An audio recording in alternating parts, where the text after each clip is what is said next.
Savoir comment ne pas stresser au travail est très utile. Le stress peut avoir un côté positif. Si le stress est présent trop longtemps, il vous fatiguera physiquement et mentalement. Vous ne serez donc plus en mesure d'être efficace et productif au travail. Il est donc essentiel de savoir gérer son stress afin de pouvoir maintenir son activité professionnelle sur le long terme, mais aussi afin de garder une efficacité et une productivité au quotidien. Savoir comment ne pas stresser au travail, c'est aussi savoir prendre soin de soi et respecter ses limites ou encore ses besoins et ses attentes. Dans cette formation, vous allez apprendre à gérer au mieux votre stress et à vous épanouir au travail. Bon visionnement.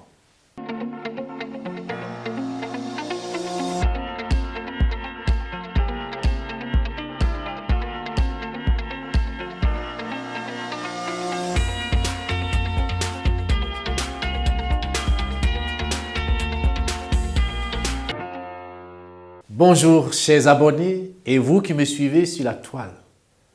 Je suis d'Aplomb et j'espère vous aussi. Bienvenue dans cet espace qui est le vôtre et c'est toujours avec une grande joie que je vous retrouve pour notre rendez-vous hebdomadaire. Dans cette vidéo, il sera question du stress au travail. Comment gérer son stress et s'épanouir au travail.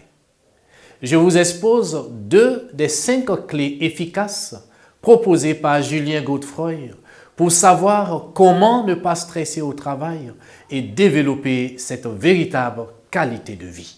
Clé 1, apprendre à sortir de son imaginaire. Le premier point pour savoir comment ne pas stresser est d'être en mesure de sortir de son imaginaire. Votre cerveau peut vous jouer des tours et vous faire imaginer des choses. Par exemple, vous commencerez à stresser parce que vous avez beaucoup de travail à faire. Votre cerveau va vous imaginer des centaines de tâches alors qu'en réalité, vous n'en avez qu'une dizaine. De plus, outre l'aspect quantitatif, votre imaginaire peut vous jouer des tours sur un aspect plus qualitatif. Votre cerveau imaginera la difficulté que vous allez avoir pour réaliser une tâche. Vous allez croire qu'il va être très difficile et long de faire telle ou telle tâche, alors qu'en réalité, il se peut que cela ne vous prenne que quelques minutes. Il faut donc être en mesure, chers abonnés, de se reconnecter à la réalité. Clé 2. Sortir de ses émotions. Le deuxième axe pour savoir comment ne pas stresser est d'être à l'écoute de vos ressentis émotionnels. Ainsi, en prenant conscience de votre émotion de l'instant, vous pouvez agir sur celle-ci et réduire votre stress. Parmi les 4 grandes émotions de base, à savoir la peur, la colère, la tristesse et la joie, vous devez identifier laquelle des 3 premières est présente en cas de stress. Et vous vous posez cette question. Quelle émotion suis-je en train de ressentir?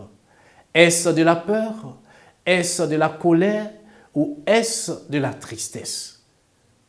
Une fois l'émotion identifiée, vous allez pouvoir agir sur celle-ci pour réduire votre stress. Voyons ensemble en quoi consistent ces émotions. La peur.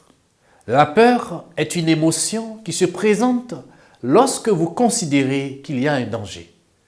Cette émotion crée un stress et mobilise les ressources de votre corps pour faire face au danger. Le risque, c'est que ce danger soit imaginaire. Vous allez donc être stressé alors que la situation ne le nécessite pas. Il faudra donc être en mesure d'identifier le danger qui se rattache à votre peur, en supprimant ou en vous rassurant sur le danger réel ou imaginaire. Vous supprimez ainsi la peur et votre stress disparaît. Par exemple, si vous êtes stressé par une réunion qui vous fait peur, vous pourrez vous rassurer en préparant cette réunion. Autre exemple, Vous attendez la visite de votre PDG ou du PDG de votre entreprise et craignez qu'il critique votre travail. Vous pourrez vous rassurer en appelant un collègue de travail qui vous encouragera. La colère. Cette émotion survient lorsque vous ne vous sentez pas respecté ou que vos valeurs sont bafouées. C'est l'énergie du changement qui va vous permettre d'avoir suffisamment de force pour changer la situation en votre faveur. Un certain stress se dégage lorsque vous vivez cette émotion. Savoir comment ne pas stresser, c'est savoir gérer la colère. Il faudra donc identifier la source qui a provoqué votre ressenti de colère. Une fois les causes identifiées, vous devez agir pour retrouver le respect et ainsi retrouver votre sérénité. Par exemple, un collègue de travail ne vous a pas parlé convenablement. Il faudra savoir aller vers lui pour lui exprimer ce que vous pensez. Ainsi, vous pourrez retrouver le respect.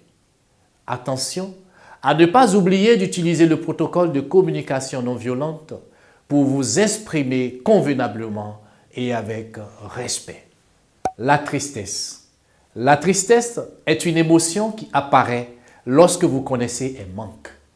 C'est une émotion de repli sur soi pour se retrouver et regrouper ses forces afin de digérer le manque et être en mesure de se séparer de ce qui était pour retrouver son indépendance.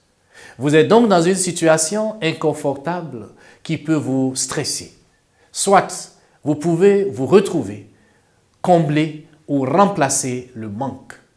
Dans ce cas, vous ne serez plus triste et vous ne serez plus stressé. Soit ce qui vous manque est définitivement perdu. Dans ce cas, vous allez devoir vous laisser du temps pour vous séparer de ce qui était. Plus le manque est important, plus un processus de deuil pourra se mettre en place. Dans une prochaine vidéo, nous vous parlerons de ce que c'est que le processus de deuil. Il faudra donc être patient et prendre soin de vous pour gérer au mieux cette situation. Comme conclusion partielle, retenons, chers abonnés, que pour éviter de stresser au travail, les deux clés ci-après doivent être observées. Clé 1, sortir de son imaginaire. Clé 2, sortir de ses émotions, surtout de ses peurs, ses colères et de ses tristesses. Si vous avez pris plaisir à suivre cette formation, n'hésitez pas. Ajoutez un commentaire pour m'encourager et surtout, abonnez-vous à notre page. Je vous laisse avec cette citation. Le stress fait partie de la vie. On peut le diminuer, mais il est impossible de l'éliminer. Alors, il est utile d'apprendre donc à bien le gérer. Merci de nous avoir reçus chez vous et excellente journée à chacun.